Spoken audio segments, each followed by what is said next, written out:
The doors slide open. Passengers step on, glancing at their phones, sipping coffee, catching a few moments of peace before work. For them, it's a daily routine. But for the people operating and maintaining these trains, every shift is a balancing act. Comfort, speed, and above all, safety. Welcome back to our Transportation Safety series. Last episode, we explored the massive power and risks behind freight trains, the derailments, chemical spills, and human errors that can lead to tragedy. If you missed it, be sure to go back and learn about the controls that protect workers and communities. Today we're shifting focus to the passenger side of the rails. Light rail transit systems, subways, and commuter trains. These services move millions of people daily through cities, suburbs, and beyond. And while they appear seamless, keeping these systems safe is anything but simple. Let's talk numbers. According to the U.S. Department of Transportation, more than 500 fatalities occurred across rail transit systems in 2022 alone.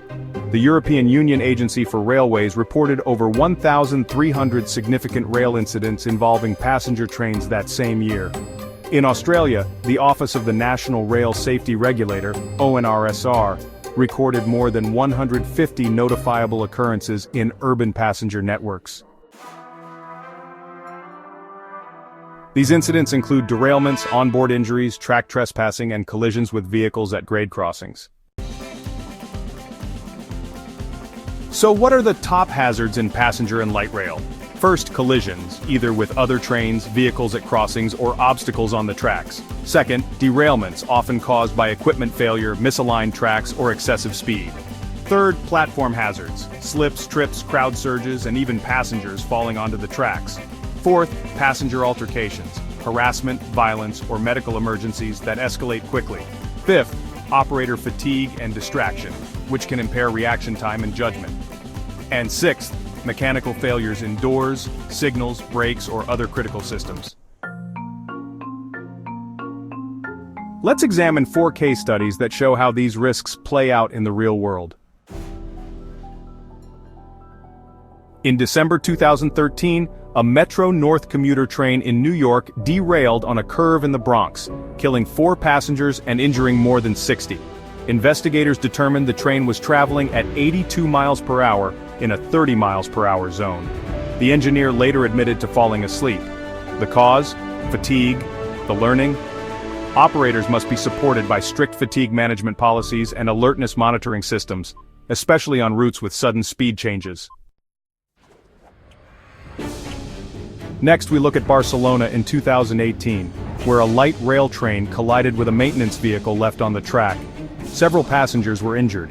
The investigation found a communication breakdown between the maintenance crew and train operators. The cause?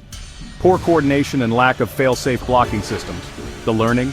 Systematic communication protocols and physical interlocks must be in place to prevent access to occupied track sections. And in 2022, in Kuala Lumpur, Malaysia, 2 light rail trains, one automated, one manually operated for testing, collided head-on in an underground tunnel. Over 200 passengers were injured. The cause? A miscommunication during a system override process. The learning? Even in high-tech systems, human oversight and verification are critical when transitioning between modes of operation. For a 4th example, let's go to Washington, D.C. In January 2015, smoke filled a metro subway tunnel near L'Enfant Plaza, causing passengers to be trapped aboard a train. 1 person died and more than 80 were hospitalized due to smoke inhalation. The investigation revealed poor ventilation system performance and a delay in the emergency response. The cause? Equipment failure compounded by communication breakdowns. The learning? Emergency response readiness, including operator training and system checks, must be continuously updated and tested. So, what keeps passengers and operators safe? First, technology-positive train control, automatic braking, intrusion detection systems, and speed enforcement are critical. Track sensors can detect obstructions or anomalies.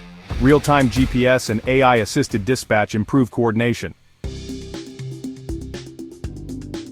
Second, infrastructure, well-maintained tracks, clearly marked platforms, secure doors and platform screen barriers reduce physical risk. Platform gap fillers and tactile surfaces support passenger safety. Third, training operators must be trained not only on vehicle operation but also emergency procedures, first aid, de-escalation and passenger communication. Annual refreshers and drills keep skills sharp.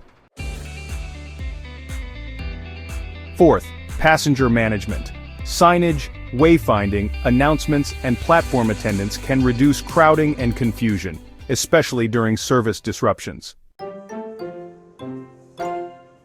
Fifth, workplace culture. Workers must feel empowered to report safety concerns. Psychological safety and near-miss reporting can prevent bigger incidents. Sixth, regulatory oversight. Transit authorities must perform audits, inspections, and enforce standards that protect workers and the public. And seventh, public education. Informing passengers on how to stay safe, like keeping clear of doors, avoiding track areas, and understanding emergency procedures, builds shared responsibility. Passenger trains represent public trust. We step onto those platforms believing we'll get home safely. That trust is built through the dedication of thousands of people, from drivers and mechanics to planners and safety officers, who work tirelessly behind the scenes.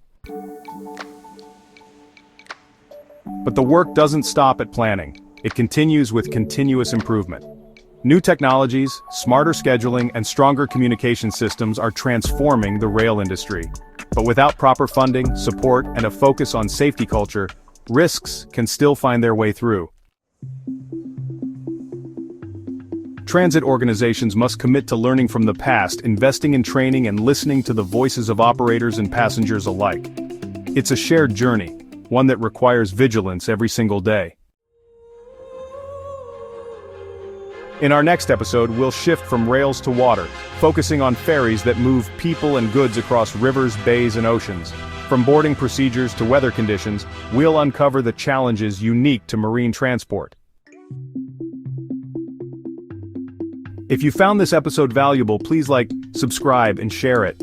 And if you've worked in passenger rail or light rail, share your experiences in the comments. Every lesson helps make transit safer.